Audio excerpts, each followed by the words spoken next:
거룩한 방파제 성전 문지기의 영성 설교의 제목으로 은혜를 함께 나누기를 원합니다.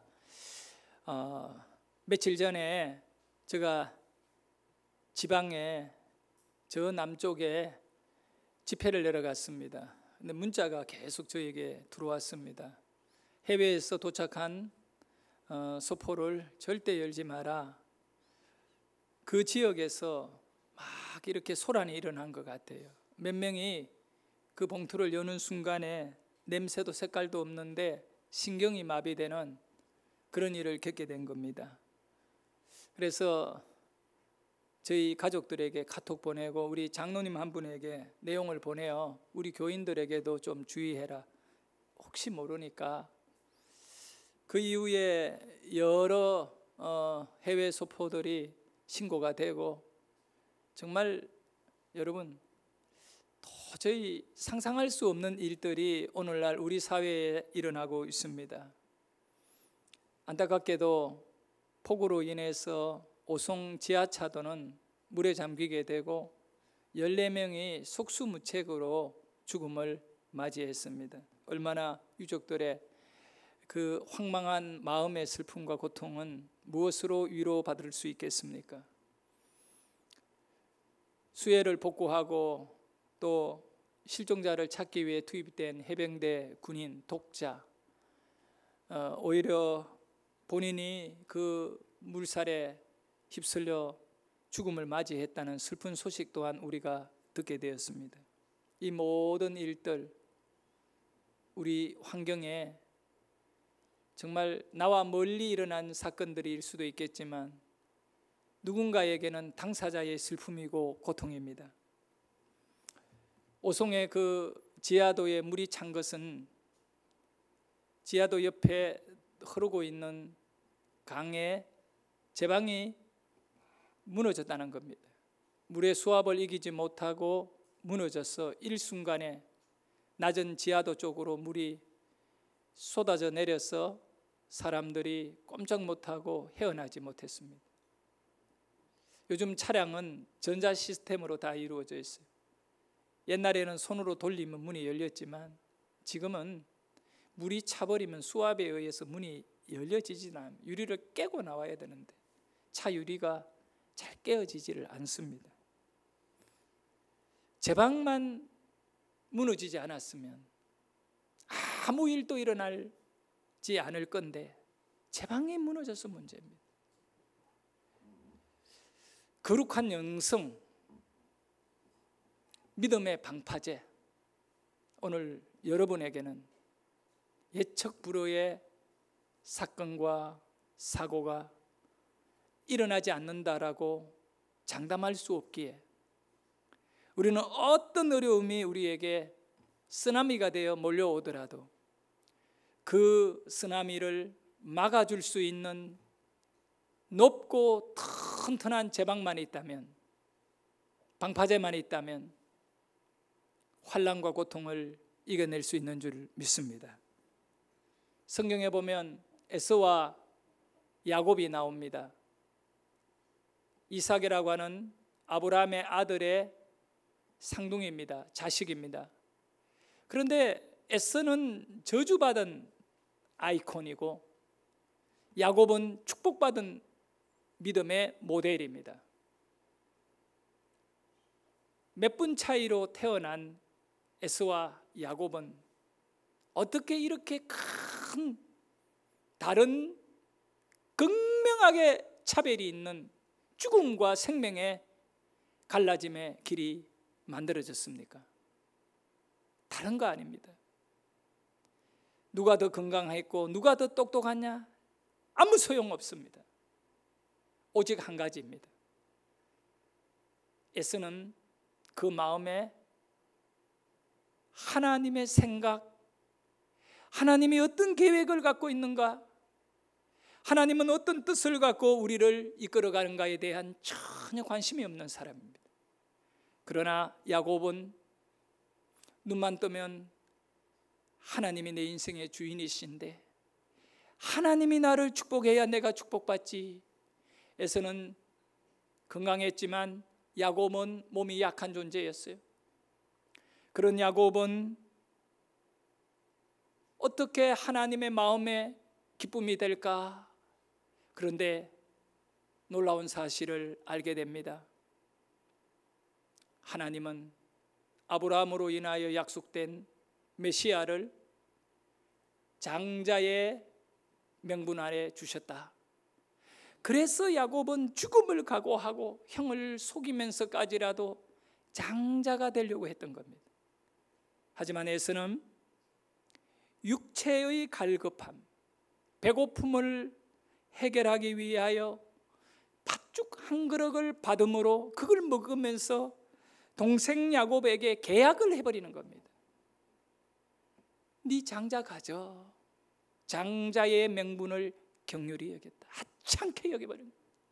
하나님은 장자를 통하여 메시아를 보내준다고 하나님은 언약하고 약속하셨는데 그 하나님의 말씀을 외면하고 무시하고 관심 밖에 두었다가 에서는 결국 저주받은 인생이 되고 말았던 것입니다.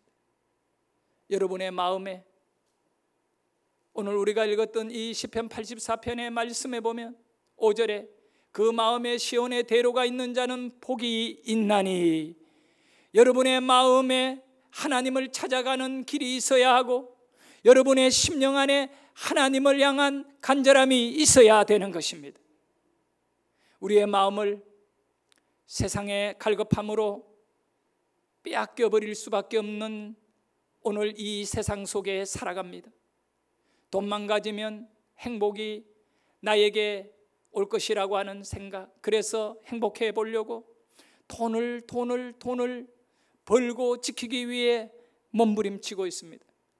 그런데 성도 여러분, 돈이 여러분의 행복을 보장 못합니다.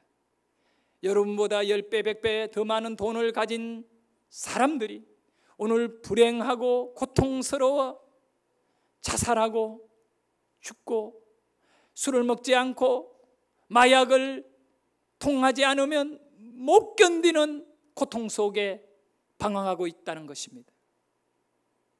여러분이 행복할 수 있는 길은 오직 한 가지. 오늘 고라자손이 고백합니다. 우리 방패이신 하나님이여, 하나님은 우리의 방패이시다고. 나를 행복하게 지켜주는 방패는 하나님밖에 없다는 것입니다. 그들이 어떤 환경에 놓여 있나요? 바벨론의 포로입니다. 아버지도 포로였고 자신들도 포로입니다. 70년 전에 끌려왔으니 그때 한 살이던 사람은 70살이고요. 바벨론에서 태어난 사람은 이스라엘 땅을 밟아보지도 못하고 태어나면서 포로였던 거예요. 노예였다는 거예요. 미래가 보장되지 않는 슬픈 환경이었죠. 그런데 그들은 바벨론 사람들에게 동화되지 아니하고 그 바벨론의 화려한 문화의 쓰나미가 그들의 심령 속으로 밀려오지만 방파제를 딱 세웠던 것입니다. 그 바벨론의 모든 타협의 삶의 그 바벨론의 그 모든 자신들의 인생의 가치관을 거기에 두게 만들어지는 요구에 거부하고요. 그렇게 가면 편하게 갈 수 있고 그렇게 가면 출세할 수 있는데 거부하고 끝까지 하나님 나의 소망입니다. 그러면 믿음의 방파제를 딱 세우고 그 세속이 그들에게 들어오지 않도록 막았던 거예요. 그 내용을 좀 구체적으로 보려면 여러분 다니엘서를 읽어보십시오. 다니엘과 그 친구들이 어떻게 바벨론의 문화를 거부하고 우상을 거부하고 있는지, 목숨을 내어놓고 사자굴에 던진다 해도 그들은 믿음의 방파제를 세우고 절대로 우상에게 절하지 않았고, 기도하면 죽인다, 사자굴에 던진다 하더라도 끝까지 기도하고, 불 속에 불무불에 던진다 하더라도 끝까지 예배하고, 할렐루야. 믿음의 방파제가 없으며 절대로 갈 수 없는 길입니다. 하나님이 믿음으로 우리를 지켜줄 때 이렇게 우리는 싸울 수도 있고 이길 수도 있는 것입니다. 고라자손들이 시편 84편 9절의 말씀을 통하여 이런 고백을 합니다. 같이 크게 읽어봅니다. 우리 방패이신 하나님이여, 주께서 기름 부으신 자의 얼굴을 살펴보옵소서. 우리 하나님은 어떤 하나님이냐? 여러분이 믿고 오늘 예배하며 섬기고 그 마음에 하나님을 찾고 있는데 그 하나님은 어떤 하나님이냐? 고라자손들은 고백합니다. 우리 하나님은 방패이시다. 방패이신 하나님. 세상이 여러분을 공격합니다. 영적으로 공격합니다. 예수 믿지 말라고, 예수 믿는 것 힘든 거 아니냐고, 편하게 살라고, 헌금하는 거 아까운 거 아니냐고, 그냥 그 돈 있으면 밥이나 사 먹고 여행이나 가라고. 여러분, 그렇지만 저 개인 남의 이야기할 필요, 저는 그래요. 정말 밥 한 끼 사 먹는 것도 저는 개인적으로 그렇게 하지 말아야 되는데 가격 보고 음식을 선택해요. 우리 성도가 밥을 대접하더라도, 난 신방 가더라도 절대로 가장 싼 거를 나는 원하고 있어요. 그런데 저는 하나님께 드리는 거는, 헌금에는요 절대로 아깝지 않아요. 정말로 우리 마음에 이 방파제가 무너지면요, 헌금 내는 것이 그렇게 아깝고 계산되어지지만 자기를 위하여 밥 먹고 여행 다니는 것은 펑펑펑 쓸 수밖에 없는 것입니다.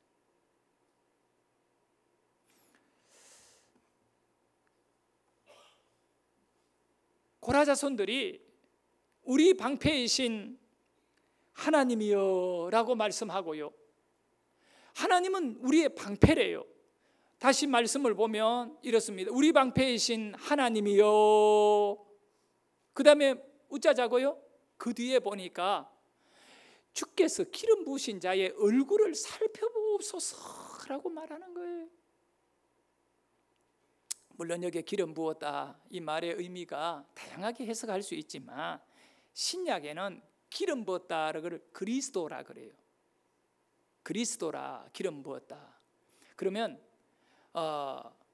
구약에서 기름 부었다 이 단어가 뭐냐 하면 메시아, 주께서 메시아의 얼굴을 살펴보소서. 메시아라고 했을 때에 우리 방패이신 하나님 메시아 얼굴을 한번 살펴봅시다. 그런데 메시아라고 했을 때에는 우리의 생각과 온 마음의 메시아는 예수밖에 없어요. 할렐루야. 여러분이 하나님을 방패라고 고백하면 이제 메시아의 얼굴을 눈을 들어 봐야 돼요. 예? 예수님이 십자가의 피로 죄의 죽음을 막아주신 것입니다. 예수님이 아니면 우리는 이길 수 없는 인생인데, 예수님이 모든 복과 은혜를 여러분과 저에게 다 하늘로부터 우리의 가운데 오게 해주셨고, 그리고 악한 것들, 죽음과 저주와 심판을 우리 예수님이 다 막아줘요. 여러분의 얼굴에, 여러분의 그 가슴에 예수님을 얼굴을 바라보고자 하는, 예수님만을 바라보고자 하는 그 마음이 있을 때 하나님은 여러분의 방패가 되어 주시는 것입니다. 예. 시편 3편을 읽게 되면 참 이 말씀 한번 읽어볼까요? 여호와여, 주는 나의 방패시요 나의 영광이시요 나의 머리를 드시는 자이시니이다. 여호와는 하나님이잖아요. 하나님은 나의 뭐라고요? 방패입니다. 방패입니다. 다윗이 고백, 이 다윗이거든요. 그러면 나의 영광이시고 나의 머리를 뭐하게 한다고요? 들게 하시는 분이십니다. 다윗이 이 시편 3편을 쓸 때에 어떤 환경에서 이 시편을 썼느냐 하면 다윗 인생에 가장 처절할 때였습니다. 다윗이 언제 가장 힘들었냐 했을 때 사울에게 쫓겨가서 뭐 굴속에, 어두운 굴속에, 칙칙한 굴속에, 그렇게 아닙니다, 여러분. 그 견딜만 했습니다. 다윗이 사울에게 쫓겨가 이방의 땅에 가서 그 궁전에 끌려갔을 때 살려고 미친 사람 콧물 흘리고 오줌 싸고 이런 거지를 내게 들어왔냐 할 정도로 다윗이 그렇게 했을 때가 불행할 때가 아니었습니다. 다윗에게 가장 처절하고 불행한 때는 아들이, 사랑하는 아들 압살롬이 아버지를 향하여 군대를 가지고 쳐들어왔을 때입니다. 이것보다 더 슬픔이 어디 있겠습니까? 고통이라고. 예루살렘에 궁을 쳐들어온 것입니다. 그래서 다윗은 살기 위해 잠옷바람으로 신발도 신지 못하고 몇 명의 신하들과 함께 궁을 빠져나와 예루살렘을 벗어나 기드론 시내를 건너고 광야로 들어가게 됩니다. 눈물을 펑펑 쏟으면서 다윗이 가장 사랑하는 아들이 그때는 압살롬이었어요. 그런데 이 압살롬이 사탄들이 공격해가지고 너 아버지 다윗 보이 건강이 너무 좋아. 너보다 더 오래 살 것 같아. 지금 빨리 왕권을 뺐어. 네가 그냥 쳐들어가면 아버지는 피할 거야. 뭐 이런 식으로 유혹했는지는 모르지만 그 어떻게 아들 압살롬이 군대를 몰고 예루살렘을 쳐들어간 것입니다. 근데 다윗은요 도망가면서 자기 신하들한테 다시 군대를 모아가지고 전쟁을 치를 때 절대로 압살롬 죽이지 말래요. 절대로 죽이지 마라. 신신당부 부탁했던 거예요. 그게 아버지의 마음이죠. 예? 자기 분신이거든요, 아들이. 그런데 그 고통을 느끼면서 광야로 들어가서 밤에 잠이 오지를 않습니다. 예?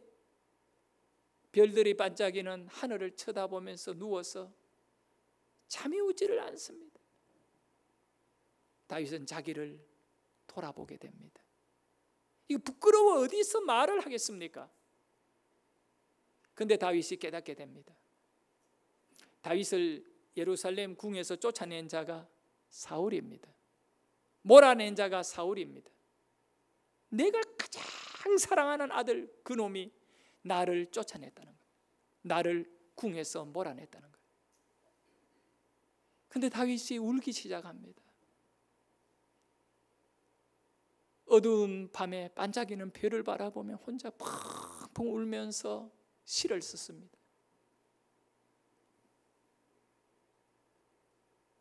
여호와 주는 나의 방패이십니다. 나의 영광이십니다. 나의 머리를 들게 하시는 분입니다. 다윗이 지금요 머리를 못 듭니다. 사람들에게 부끄러워서. 아들이 아버지를 죽이려고 달라들었으니 신하인들 떳떳하겠습니까? 못난 아들 때문에 얼굴을 들지 못하는 다윗인데 다윗이 고백합니다. 주는 나의 방패.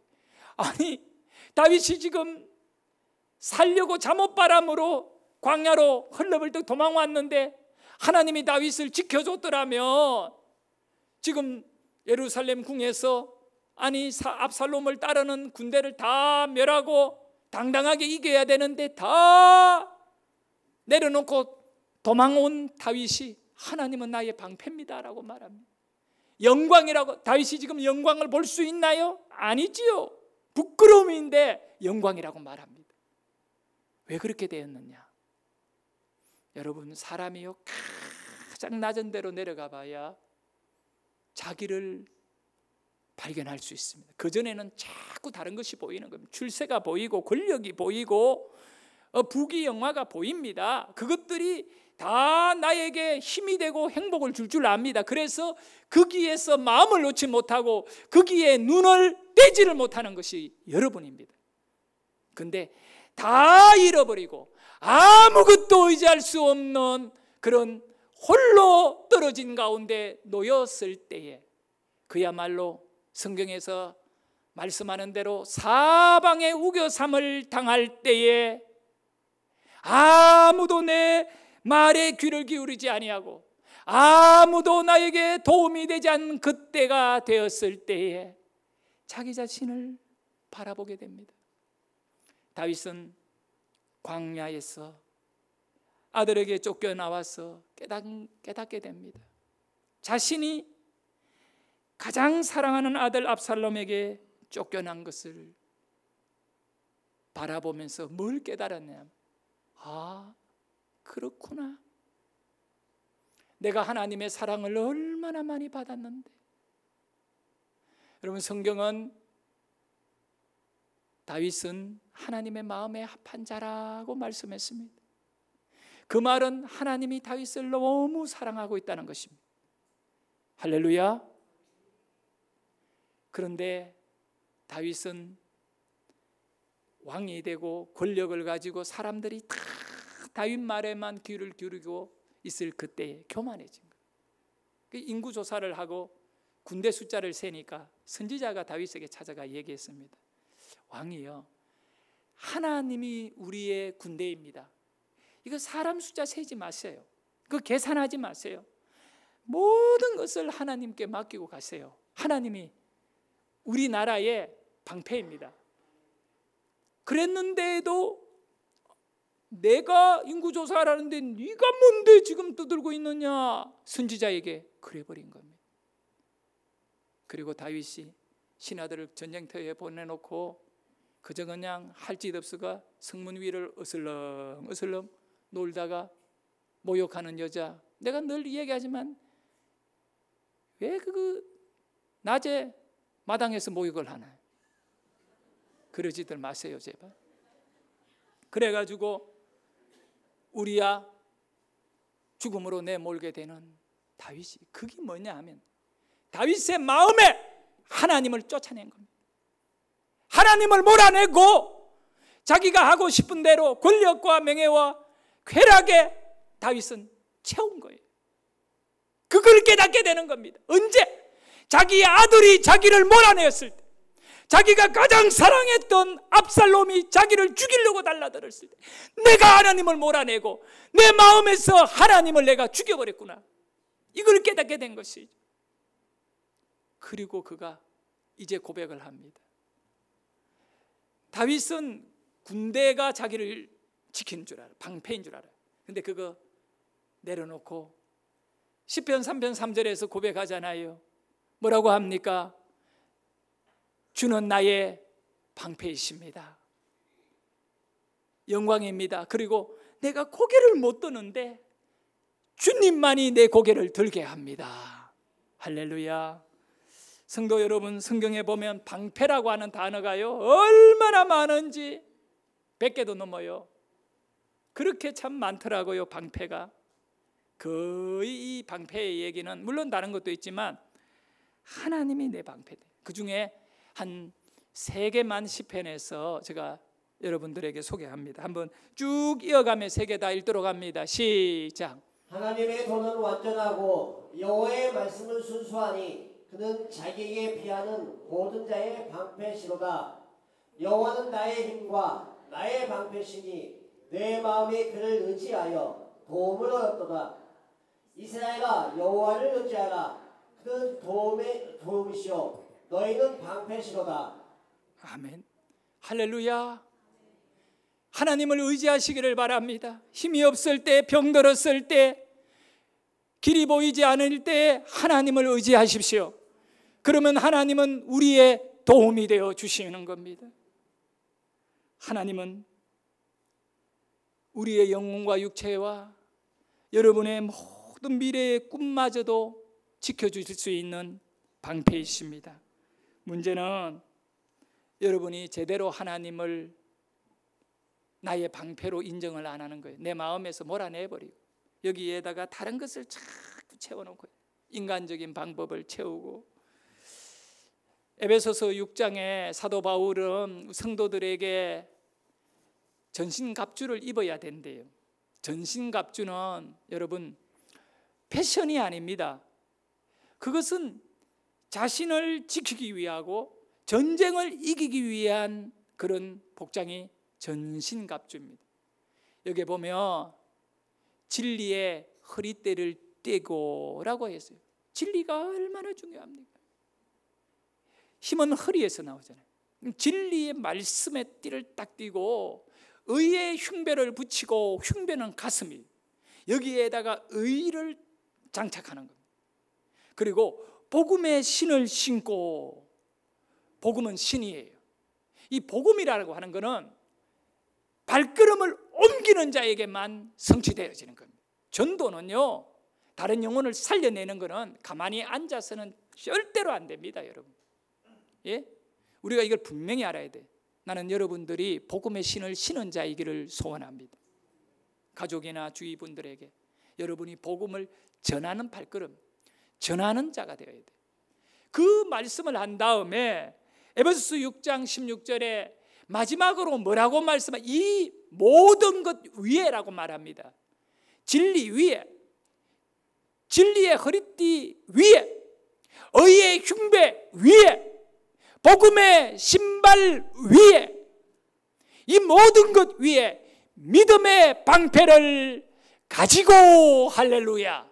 바꿔 말하면 너무 냉정하게 들릴지 모르지만 진리가 중요하지만 진리, 의, 복음, 이 모든 것 위에 방패가 없으면 따당한다는 겁니다.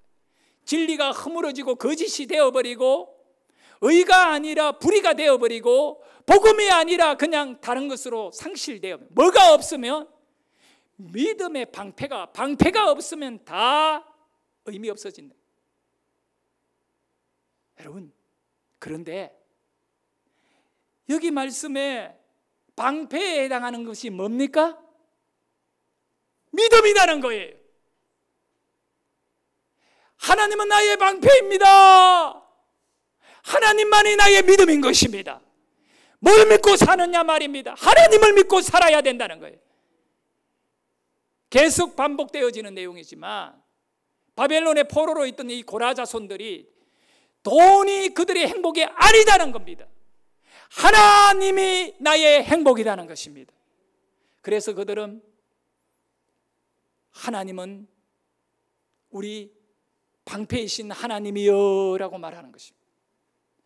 사랑하는 성도 여러분, 2011년 3월 11일에 일본 앞바다인 환태평양 불의 골이라고 하는 이 지진대가 있는데 여기에 9.0이라고 하는 어마어마한 지진이 바닷속에서 일어났습니다.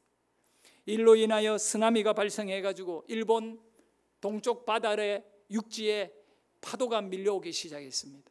저 파도가 해변에서부터 내륙으로 얼마나 밀려왔느냐 하면 30km까지 밀려왔대요. 물론 낮은 지역으로 이렇게. 그러면 인천에 쓰나미가 일어났는데 안양에 물이 들어왔다, 바닷물이 들어왔다고 보면 우리 인간의 생각으로 뭘 안전하다 이런 거 없습니다. 방패가 없어요. 그런데 그때 이 후쿠시마 원자력 발전소가 바닷물이 들어와서 냉각을 시키는 이 냉각 펌프가 고장나게 됩니다. 영상이 짧은 것이 있는데 그래 원자력 발전소가 폭발해버린 일, 이 엄청난 재앙이 일어났습니다. 영상을 보도록 합니다. 시작됐고 얼마 지나지 않아 원전의 비상전력 시스템마저 모두 마비됐다.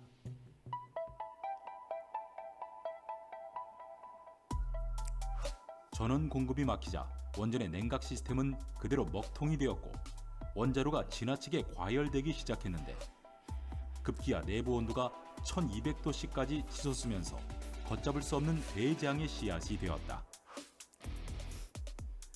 스테이션 블랙아웃, 즉 원자로 통제불능 상태에 빠져버린 것이다.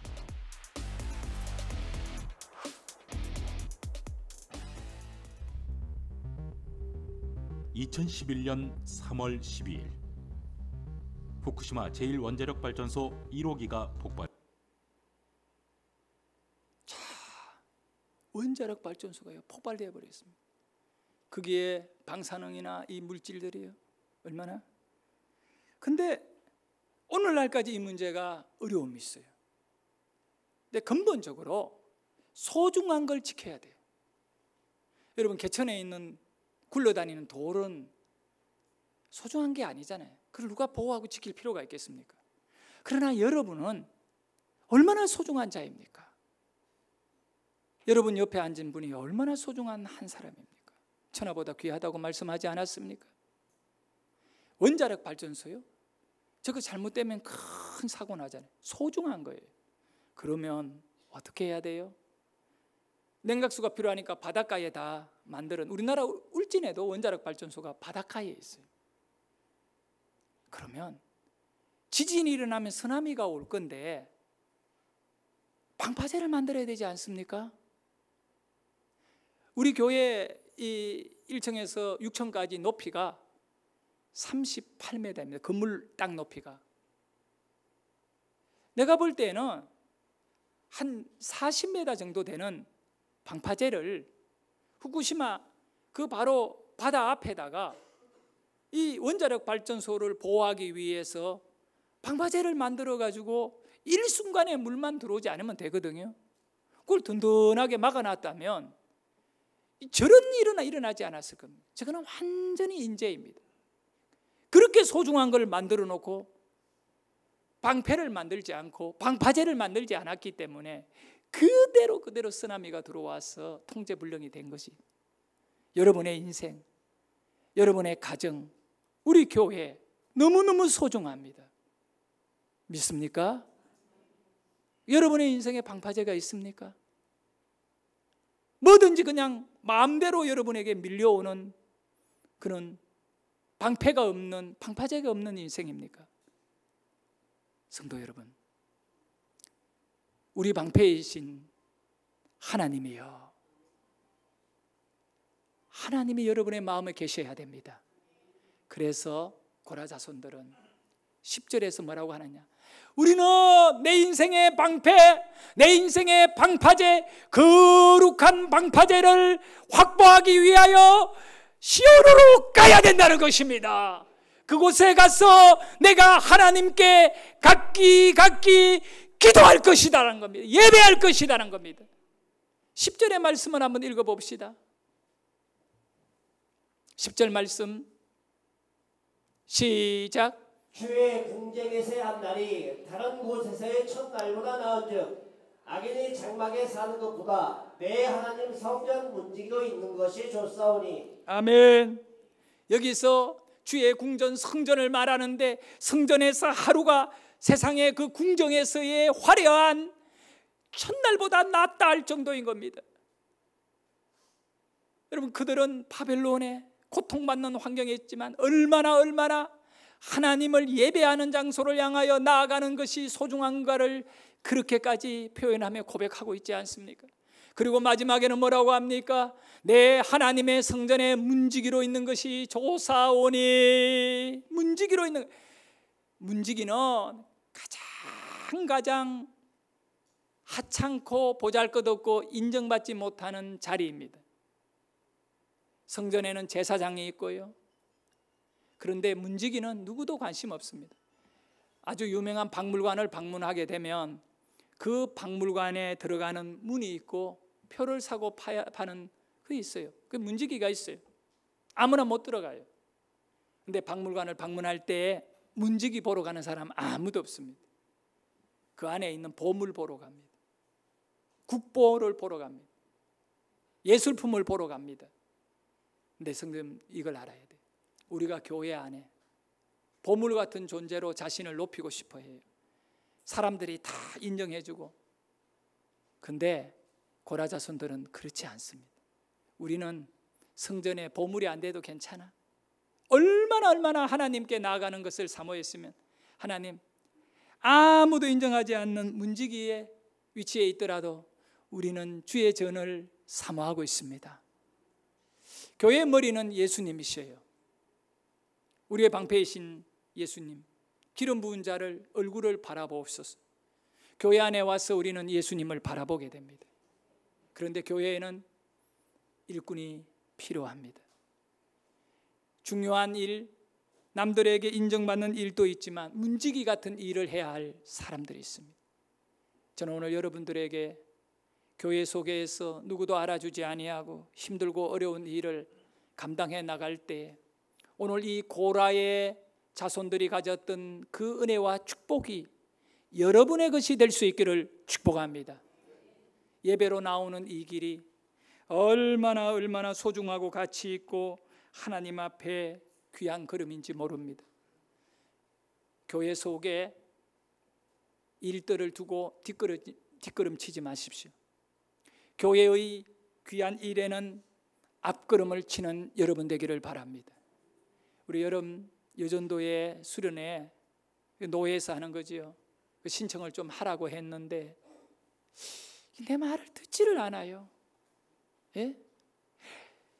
말만 들으면 그곳에서 하나님이 역사할 건데 여러분 은혜 받으러 가라는 거잖아요. 제가 뭐 다른 거 아니에요. 근데 우리는 은혜를 받아야 돼요. 저 말에 귀를 기울일 줄 믿습니다. 아이 있는 사람도 데리고 오면 아이들도 거기서 다 봐줘요. 그러니까 데리고 가서 그냥 맡겨놓고 놓으세요.